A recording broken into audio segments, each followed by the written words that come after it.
I love that song. So, and it's appropriate, Senator Alex Padilla of California played baseball while he was in college, pitching for MIT.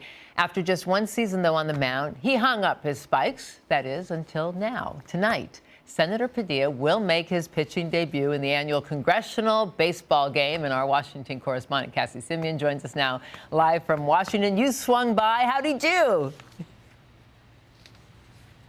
I mean, he's throwing some heat. The Republicans better be ready when they step in the batter's box tonight. Democrats and Republicans are going to take to the diamond to raise money for some local Washington, D.C. charities. And the annual game dates back to 1909. It's a summer staple here in the nation's capital. Padilla said one reason he decided to make his debut in the game tonight is a sentimental one. Take a listen. When Senator Alex Padilla arrived on Capitol Hill in 2021, Democrats tried to recruit him for their congressional baseball team. Padilla played ball growing up through his freshman year at Massachusetts Institute of Technology, but he was resistant. First got here year one was just intense transition, as everybody knows. My second year, I was on the ballot seeking a full 6-year term, so I was a little too busy for the game as good of a cause as it's for. After years of trying to get the 6'5" senator to don the uniform, Democrats have finally succeeded. And tonight he will be in the starting lineup for this year's game between Republicans and Democrats.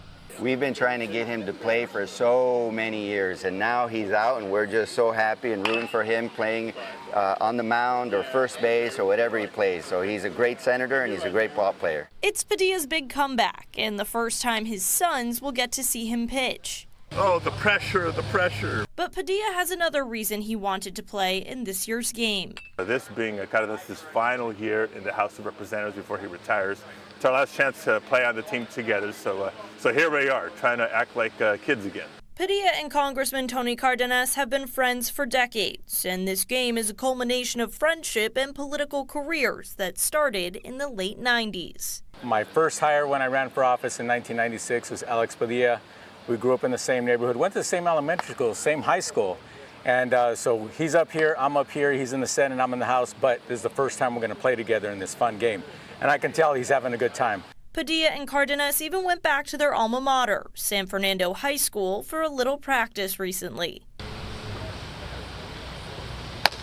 Padilla has been working hard to get ready for the big game. I don't think anybody's going to confuse me for Nolan Ryan or Fernando Valenzuela. We're just trying to keep it in the strike zone. And while the senior senator of California is downplaying his skills, his friend Cardenas had this warning for Republicans. He's, he's 6'5", pitched through high school. They took their team to the championship one year, so he can pitch, so they better be ready. Now, California will be well represented on the Democrats team tonight. 9 players hail from the Golden State, and Congresswoman Linda Sanchez is the coach. No California Republicans, though, on the GOP roster. The game starts at 7 p.m. Eastern tonight, 4 p.m. Pacific. We'll keep you posted on the score later tonight. G? Oh, we'll be rooting from them for all. And from California, are you kidding me? The Tigers, they looked great. It was like Field of Dreams, Cassie. They were so emotional, the camaraderie, the bromance. I loved it.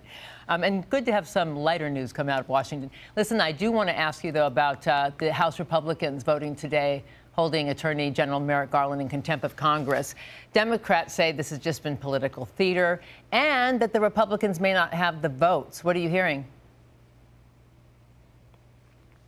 Yeah, so let's take a step back for a second, because this goes back to Merrick Garland's failure to hand over audio of Robert Hur's interview with President Joe Biden concerning his handling of classified documents. Republicans demanded that audio after Hur decided not to prosecute Biden. Now, the House is expected to vote later today. Right now, it's up in the air if they have the votes, because Republicans can only afford to lose 2 votes at any given time. So with absences or defections, it could tank the measure. Democrats are definitely not going to cross the aisle on this one, Giselle. But even if the vote is successful, it's a purely political exercise, considering Biden has claimed executive privilege on the audio. So Garland likely wouldn't be prosecuted for ignoring the subpoena as a result of that claim. All right. Cassie Simeon reporting live for us. Keep us up to date on that baseball game. Have a good Wednesday. Will do.